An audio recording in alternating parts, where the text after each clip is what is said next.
and welcome to the 10th in an unknown number of podcasts. Today is the first Monday of the Easter holiday, and I'm sure for some people it may feel still strange. For some others, perhaps, we've forgotten and lost track of the days, but today has some significance, as it would have been the day that some students and I would have been flying out to our partner school in Shanghai. So a shout out to those students. I know you're still bitterly disappointed, but how the world has changed in the last few weeks and months.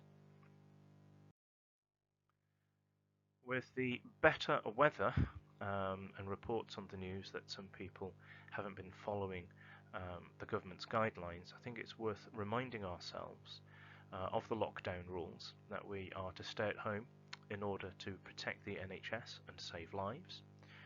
So despite the weather starting to improve and we're starting to see some more sunshine, I urge you all to follow those lockdown rules.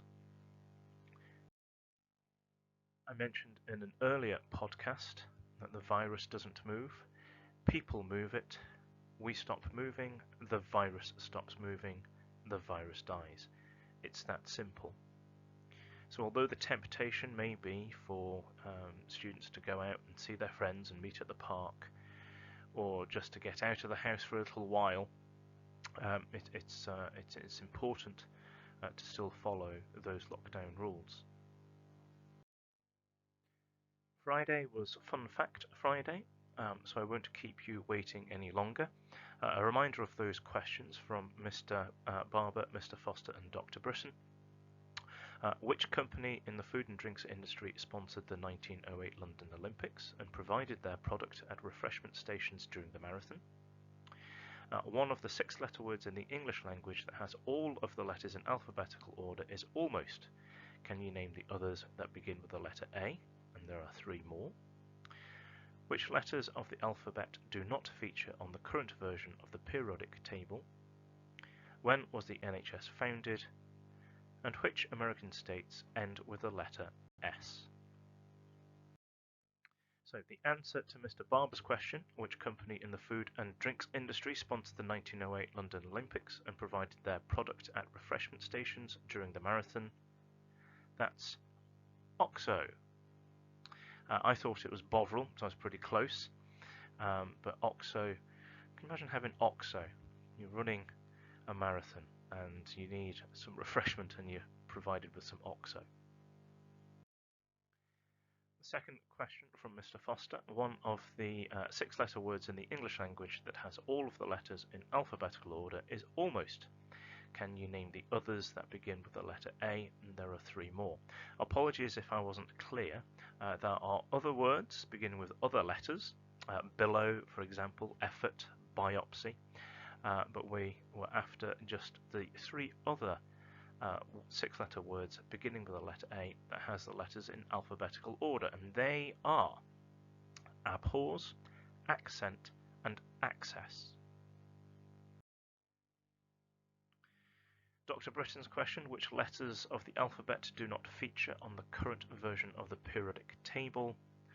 The letters are J and Q.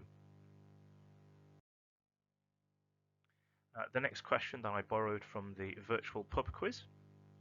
When was the NHS founded? It was founded in 1948. And finally, one of my favourite questions, which American states end with the letter S?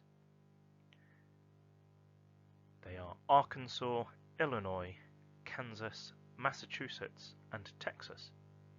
It's one of my favourite questions because not everybody thinks about Arkansas and Illinois because you don't sound that final S. And so those are the answers, the fun facts, if you will, from the brain teasers from Friday.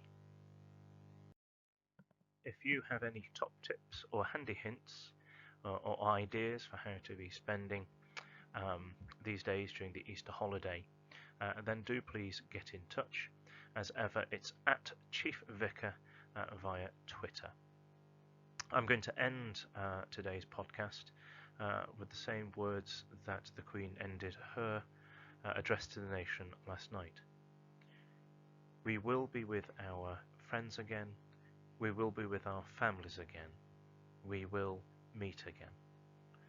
Until then, be kind, take care, and stay safe.